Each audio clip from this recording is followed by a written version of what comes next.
खबर मेजा प्रयागराज से है।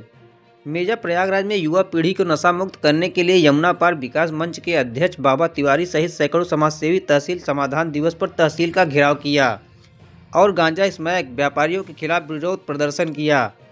इस दौरान पुलिस मुर्दाबाद के नारे भी लगाए। बाबा तिवारी ने एसीपी मेजा को स्मैक और गांजा व्यापारियों के खिलाफ ज्ञापन सौंपा और कहा कि युवा पीढ़ी को नशे से बचाने के लिए कड़ी कार्रवाई की आवश्यकता है। बाबा तिवारी ने कहा कि यदि मांगें पूरी नहीं की गई तो वे उच्च अधिकारियों के पास जाएंगे। एसीपी एसपी उपाध्याय ने गांजा स्मैक व्यापारियों के खिलाफ जल्द कानूनी कार्रवाई करने का आश्वासन दिया। समाज सेवियों ने बाबा तिवारी के साथ कदम से कदम मिलाकर चलने की अपील की और कहा कि मेजा का लाल हमेशा मेजा वासियों के हित के लिए खड़ा रहता है। हम सब 1 से 2 घंटे हो गए बैठे, क्या मांगे हैं आपके? देखिए, यमुना पार विकास मंच एक सामाजिक संस्था है। ये संस्था हम लोगों का उद्देश्य है, आज तो हम लोग खास तौर से क्षेत्र में बढ़ रहे स्मैक और गांजे के व्यापार को रोकने के लिए यहाँ पर आए हुए हैं, जिसके कारण हमारी युवा पीढ़ी बर्बाद हो रही है।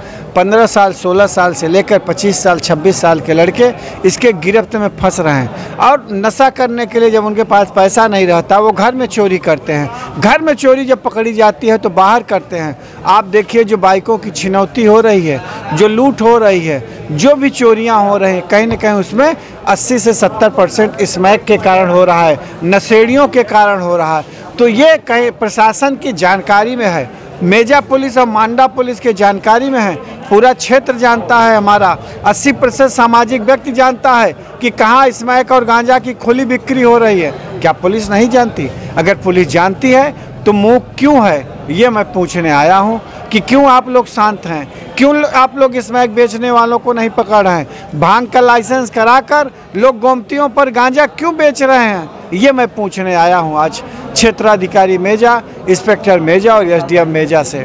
क्या कुछ जवाब सवाल मिला? कुछ आश्वासन मिला? अभी तो तहसील दिवस है, तहसील दिवस पर सारे अधिकारी फरार हैं। ये दुर्भाग्य है।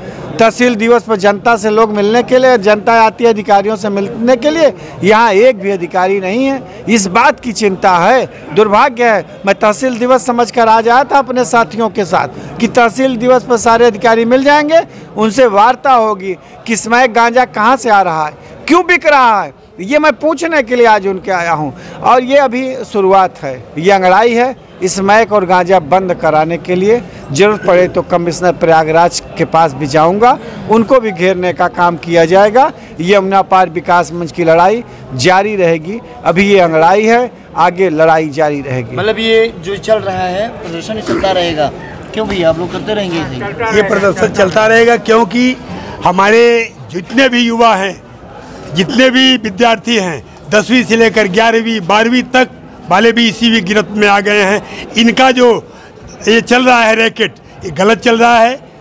भांग की दुकान पर भांग बिकनी चाहिए, गांजा और स्मैक नहीं, क्योंकि बच्चों को फंसाया जा रहा है और वो लती बन रहे हैं और उनका धंधा चल रहा है। ये घोरक धंधा बंद होना चाहिए। और बाबा तिवारी के साथ जो अभी आपने शुरू किया है बाबा तिवारी ने कि युवाओं का भविष्य के लिए ये नशाखोरी बंद करो, तो नशाखोरी बंद करो। अब संज्ञान लेना पड़ेगा प्रशासन को, आबकारी विभाग को भी, कि हमारी एकदम किशोर जो हैं, नए नए लड़के, वो फंसते जा रहे हैं और कोई जान नहीं पा रहा है। धन्यवाद।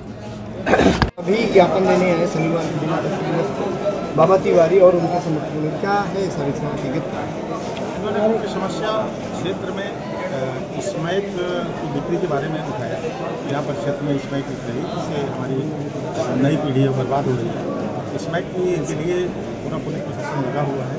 हम लोगों को जहाँ भी संभावित जगह लगती है वहाँ सर्च की जा रही है, प्रयास किया जा रहा है और उसे अनुरोध किया गया है कि इसको जानकारी दी गई है, सूचना के समय से कार्रवाई है और स्मैक किसी भी कीमत पर क्षेत्र में नहीं है।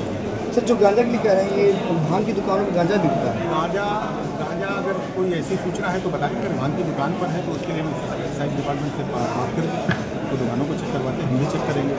किसी दुकान पर गांजा बिक्री नहीं होती, वैसे भी गांजा कहीं नहीं होता है। कहीं अगर छोटी छोटी दिख रहा है जानकारी से